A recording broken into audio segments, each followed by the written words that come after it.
Hey guys, what's going on? It's me, Jay. This is my 30th installment of my Road to WrestleMania series where I cover each and every WrestleMania from 1 to 41.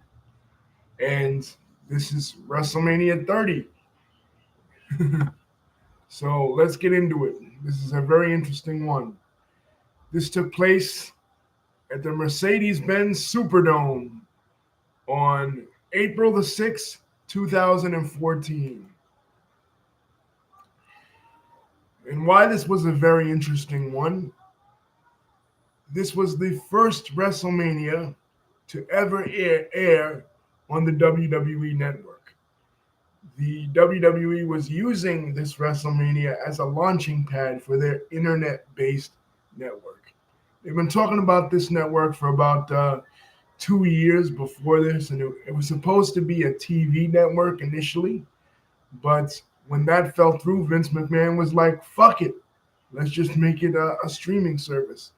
And they were ahead of the curve in the streaming service game because now we see streaming services all over: Amazon Prime, Peacock, which WWE will later hook up with. We'll talk about it in the next coming WrestleManias.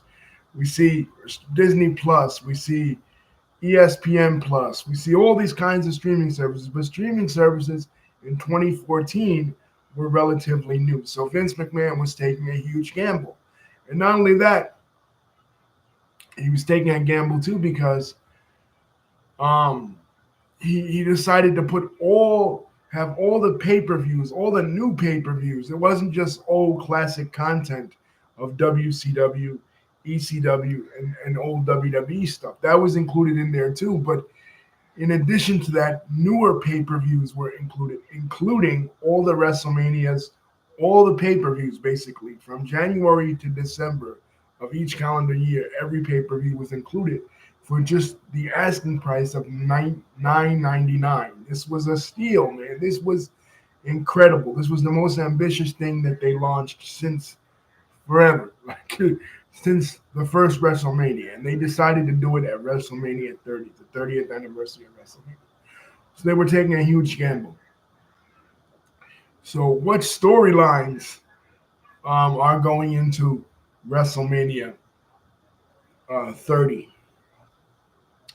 First of all, we see the return after 4 years of being gone, a massive success in Hollywood. A former Evolution member, the Animal, Batista. Now, as soon as they started talking about this on Monday Night Raw and on WWE programming, I knew that Batista was going to win the Royal Rumble that coming year. I'm like, he's your 2014 Royal Rumble winner. Watch. I was telling all my friends. And sure enough, he was, to the dismay of many fans, because what else was going on? Well, we had to go back all the way back to WrestleMania 28. Do you guys remember when, and it's in the archives here, 2012, when we talked about Daniel Bryan losing the World Heavyweight title to Sheamus in 18 seconds. There was such a visceral reaction to that online that Daniel Bryan's chant, which was him coming out and yelling, yes, yes, yes, like this with his hands, which was something they got from the MMA fighter Diego Sanchez. Diego Sanchez would do the yes, yes with a fist bump, but Daniel would do the yes, yes movement like this. He was a heel at this time in 2012, and this was intended to piss off fans. So after he lost the title to Sheamus, it became no, no, no. But then, fans started liking him again. So he worked his way back up. And at SummerSlam 2013, in a match against John Cena handpicked him to be his opponent at SummerSlam for the WWE Championship with Triple H as the referee. Daniel wins the match, but then Randy Orton comes in, and Randy Orton cashes in his Money in the Bank, and Triple H helps his former Evolution partner, Randy Orton, steal basically the WWE Championship from Daniel Bryan. So now the fans are extremely pissed. And over the next couple of weeks, Triple H and Stephanie McMahon, the Authority, and they're with Randy Orton and Corporate Kane, which is Daniel Bryan's tag team, former Team Hell No tag team partner, are saying that Daniel Bryan is not worthy of being the WWE champion, that he is a B-plus player. But the fans don't think so. Each and every week, they hijack the show with their yes chants each and every time Daniel Bryan comes out, and sometimes when he's even not out there. So, TLC 2013, WWE decides to end the brand split finally after 11 years and unify the World Heavyweight Championship and the WWE Championship in a match between John Cena and Randy Orton. John Cena, the World Heavyweight Champion, and Randy Orton, the WWE Champion. Well, when that's happening, all the former world champions are in the ring, and Daniel Bryan is the one getting most of the cheers, like all the cheers. Like basically they're cheering for Daniel Bryan. So WWE thinks that the chant is over and not Daniel Bryan. So they try to give Big Show the yes chant, and it sucks. And so Daniel Bryan is having the deck stacked against him, in addition to him not being included in the Royal Rumble. So now Randy Orton is the undisputed champion, and he's supposed to face Batista at WrestleMania. That's the match that WWE thinks will get over. But on Raw, right before that, Daniel Bryan hijacks the show. He has a bunch of his followers come in the ring, come around the ring, all around, doing the yes movement. And, nothing can go on. The show cannot go on because Daniel Bryan has now, and his followers have now taken control of, the broadcast. So finally, Triple H agrees. Triple H agrees that he will have a match with Daniel Bryan at WrestleMania, and if Daniel Bryan wins, he will be inserted into the main event in New Orleans.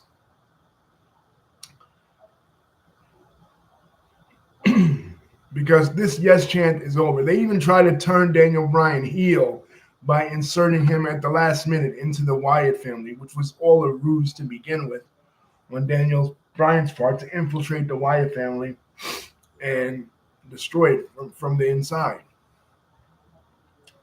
So this is a match. Daniel Bryan versus Triple H to take on. If he wins, he gets inserted into the Randy Orton and Batista match. So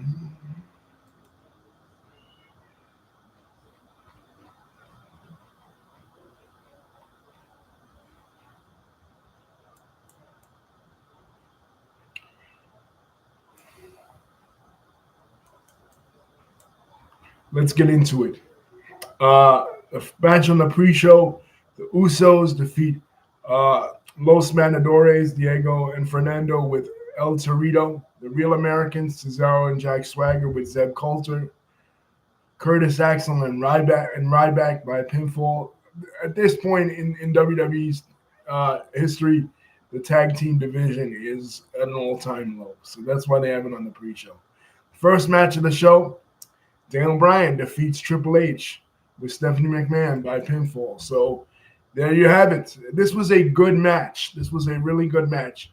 Daniel Bryan and Triple H had an amazing chemistry for this. But before we get into any of the matches, I want to talk. Well, we already got into one, but I want to backtrack a little and talk about the the opening. Hulk Hogan is the host of WrestleMania 30, coming back to the WWE after being gone for himself for 4 years. He comes out much like The Rock at WrestleMania 27 when he was the host, greeting greeting the fans, making the mistake of saying that he was in the Silver Dome instead of the Superdome, a famous gaffe. And then The Rock and Stone Cold Steve Austin come out. I lost my shit, bro, when Stone Cold Steve Austin's music hit and Hulk Hogan was there because, like we said, over the years there were interactions between Stone Cold Steve Austin and Hulk Hogan, but never a direct confrontation. At the Hall of Fame in 2006, the induction of Bret Hart, where Austin said he found a can of whoop ass with Hogan's name on it. The homecoming when WWE came back to the USA Network after being on Spike TV for uh, a number of years. They came back to the USA Network. At that show, Hogan challenged basically Stone Cold Steve Austin, but there was never a direct confrontation between them. And now you had the three biggest stars in the history of professional wrestling on the 30th anniversary of WrestleMania in the ring together. And of course, Austin, does what Austin does, Austin thing. But I lost my shit when they first came out. Hogan really doesn't play a bigger role in this other than doing basically that. Thank God there were no musical performances like last year, like the year prior when we had P. Diddy. And P. Diddy came out, he did his whole fucking set, every single Bad Boy song. And this was 2013, WrestleMania 29. And he had been lame since fucking forever. And now that probably was canceled on the Peacock edition. I don't know because of his controversy.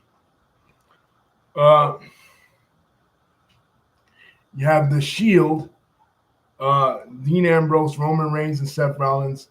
They defeat Kane and the New Age Outlaws. Yeah, the New Age Outlaws had a little bit of a renaissance during this period. They're now back in the WWE after being in TNA and threatening to invade the WWE. Remember when they were Voodoo Kin Mafia in the early 2010s? And here you have a new concept, the Andre the Giant Memorial Battle Royal. Basically a battle royal, that exists. And Cesaro wins it, despite the fact that Vince McMahon has already declared his intentions. I don't think he did it yet, but he did this interview on the WWE Network with Stone Cold Steve Austin on Stone Cold Steve Austin's podcast, where he said that Cesaro couldn't get over because he was Swiss. So here they threw some, but yet Cesaro was over as the king of swing with his big swing move. But they threw Cesaro a bone, and he won the Andre the Giant Memorial Battle Royal by eliminating Big Show. Now you would think, since since Big Show is Andre the Giant's kayfabe son, he would have won it, but no, he didn't. We had to wait a year for that. John Cena defeated Bray Wyatt with Eric Rowan and Luke Harper of the Wyatt family. Now, this match, I was very disappointed. It was an all right match. I ain't gonna lie. It was a pretty good match. But this WrestleMania 30, was a sea change WrestleMania. It was a WrestleMania where we're starting to see newer stars of a newer era in the WWE, getting away from the John Cenas, the Randy Ortons, the Batistas. That was the last sea change, like in WrestleMania 21. We're starting to see a new crop of stars, and Bray Wyatt was among those new crop of stars. So I felt like Bray Wyatt should have went over in this match, but he didn't. So, and he would lose every single match he had subsequently to Cena. Um, the next match, Brock Lesnar defeats The Undertaker by pinfall. Yes, you heard right, guys. The Undertaker at number 21 finally loses his streak, and fans are just shocked. I remember I'm always missing shit, man, like when it happens most of the time. Look, January the 6th, this is not wrestling related, but January the 6th, 2021, Lisa had to tell me, yo, turn on the TV. Somebody's storming the Capitol. When Cena turned heel at Elimination Chamber, this is wrestling related. Somebody had to tell me. And with this, I turned my head for like 5 minutes because I'm thinking, okay, there's no way The Undertaker can lose this match, right? Because it's the streak. After CM Punk wasn't successful at 29, I'm like, shit, The Undertaker is never he's gonna retire undefeated at WrestleMania. Boom, Brock Lesnar pins him for the 1-2-3. And I'm like, I'm just like that kid in the audience, that famous kid. Like, what the fuck? The Undertaker. Now it's 21-1. People were in silence. Like, people talk about like when Bruno Sammartino lost his historic WWE Championship in 1971 to Ivan Koloff. He thought he was deaf because he couldn't hear a pin drop. That's how this was. This was like unbelievable. The Undertaker went 21-1 over the years, 21 wins, and then finally lost. The streak is over. Even Paul Heyman looked shocked. I'm sure it was a kayfabe shock, but it was still a shock nonetheless. Next, we have the AJ Lee. AJ Lee defeated Oksana, Alicia Fox, Brie Bella, Cameron, Emma, Eva Marie, Layla, Naomi, Natalia, Nikki Bella, Rosa Mendez, Summer Rae, and Tamina Snuka by submission. AJ Lee was on top of the women's division at this time. She retained the title, but the night after on Raw, a new member of the roster would join the roster in Paige, and she would defeat AJ Lee, taking the women's division by storm. Pretty soon we'll start to see, in the next year, we'll start to see a real change. Next year and the year after, we'll start to see a real change in the women's division with the girls coming from NXT. The women's revolution is on the horizon, guys. That'll be a theme coming in the next. And finally, Daniel Bryan achieves the impossible. He defeats Batista and Randy Orton, the champion, by submission, and he becomes the undisputed champion at WrestleMania 30. And this was incredible, guys. They did a move. They did a Batista bomb into a fucking RKO. And Daniel Bryan had to overcome the odds of the authority of fucking Batista, of Stephanie McMahon. It was chaos, man. But Daniel Bryan fucking did it. You know? And the whole place exploded. You know what I mean? And it was crazy because it was bittersweet, guys. It was very bittersweet because at this event was a young man by the name of Connor. And this young man was a huge Daniel Bryan fan. And he was suffering from cancer, right? And a few months before this, the WWE, Stephanie McMahon had met him, and he got a chance to meet Daniel Bryan. He only had a few months to live, but WWE arranged that he go to WrestleMania as Daniel Bryan's special guest, right? And he did. And basically, they honored him. And the video package for Connor the Crusher, right, was so emotional that there's no way as a human being you could watch this video package of this kid passing away from cancer and how happy he was when Daniel Bryan won the championship and not feel something. You know what I mean? Like, you have to be completely inhuman to not feel what not feel emotions watching this. And speaking of famous passings away, the Hall of Fame. Let's talk about it. Last year, 2013, Triple H did something that many people thought was impossible and it would never be done. He mended the he mended the relationship of Bruno Sammartino and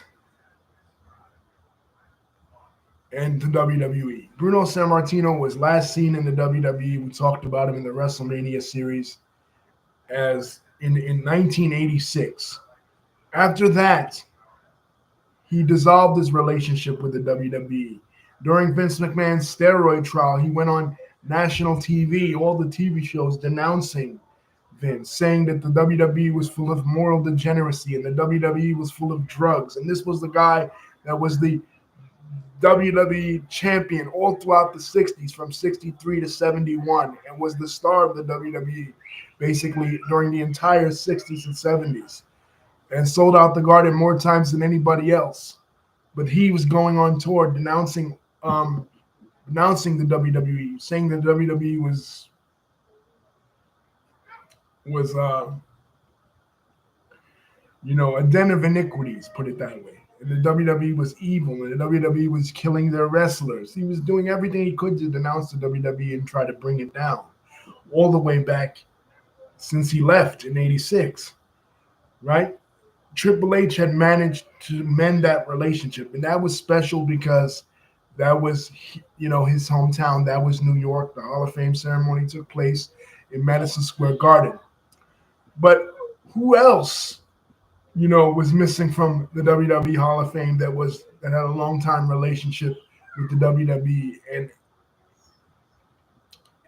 and we thought would never ever get in? And that other person, besides Bruno Sammartino, the next year, who else was missing? The other person was the Ultimate Warrior, Jim Hellwig. The Ultimate Warrior had been on the outs with the WWE since 1996. After he came back at WrestleMania 12, he had an uneventful run. He tried to get Vince McMahon to buy up all his comic books and sell them. And they were selling the Warrior comic books for a while, but they weren't very good. I bought one. They promoted Warrior University, this wrestling school, which was laughable because Warrior wasn't ever the greatest wrestler, but they wanted to include him in the video game and induct him into the Hall of Fame. Then in 2005, they come out with this hit piece DVD called The Self-Destruction of the Ultimate Warrior, where they portray Ultimate Warrior as ungrateful to the stars he worked with to put him over, as a crazy person, as a maniac, as basically an R word, because he believed his own hype, he believed his own gimmick. He changed his actual name from Jim Hellwig to the Warrior.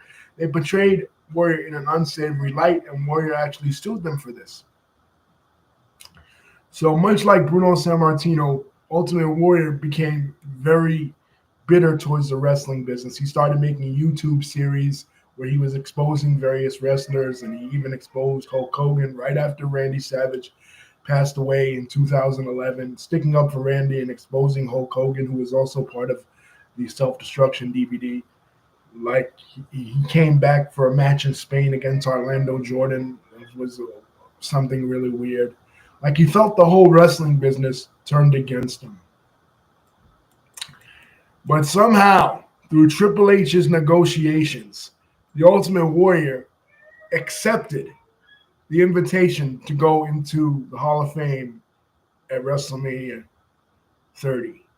And it was apropos because Hulk Hogan was hosting so he was able to mend fences with not only the WWE, but also Hulk Hogan. And two other people that were able to mend fences via the Hall of Fame was Mr. T and Roddy Piper. They were able to mend fences, and that would be very significant for Piper because he would pass away, the year after in 2015. But what about the Ultimate Warrior? He goes into the Hall of Fame.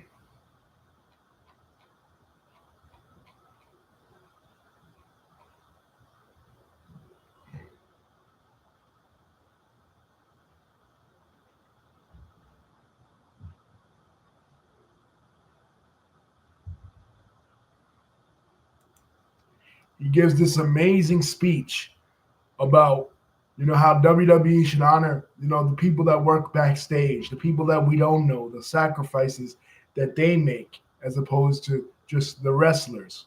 Basically, they name an award in his honor called the Warrior Award.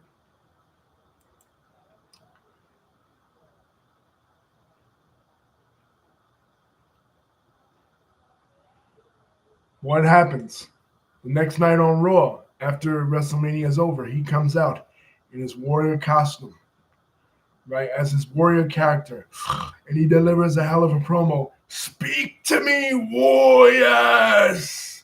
And he says, every man must breathe. Hold on, let me read it.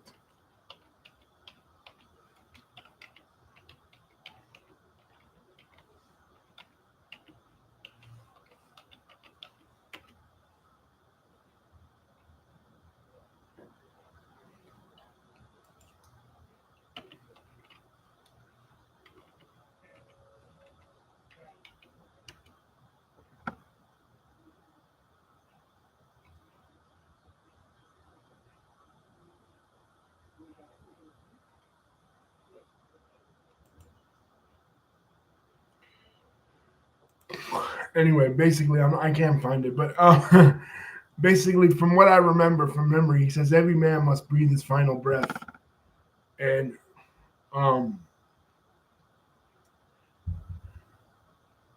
that it takes more than one man to become a legend. And it was a really ominous speech and a really heartfelt speech. And wondering, well, why is he saying this? You know what I mean? Especially in his Ultimate Warrior character on Raw. And it was because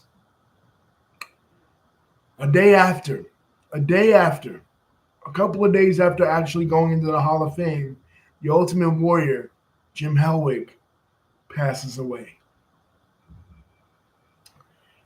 And people are in shock. The wrestling world is in shock because he didn't let anybody know that he was sick, and it hit me because that's where my journey started as being a fan of his.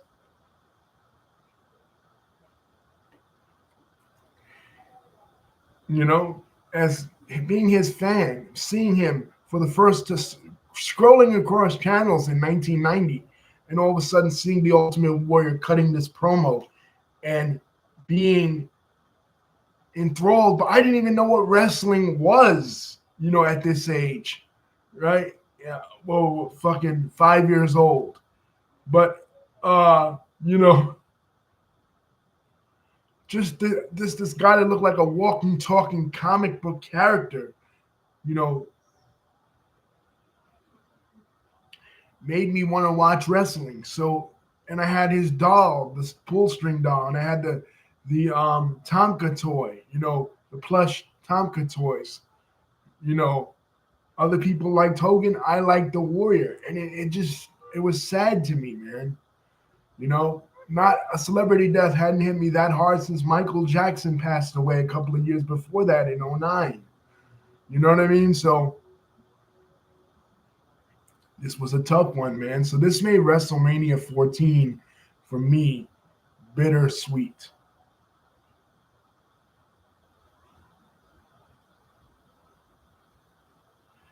Because it was great seeing Daniel Bryan overcome the odds. It was terrible seeing The Undertaker lose his streak. It was heartwarming to see Connor, that kid Connor, honored. And it was devastating to lose the Ultimate Warrior. But yeah, that's WrestleMania 14. I mean, excuse me, WrestleMania in 2014, WrestleMania 30.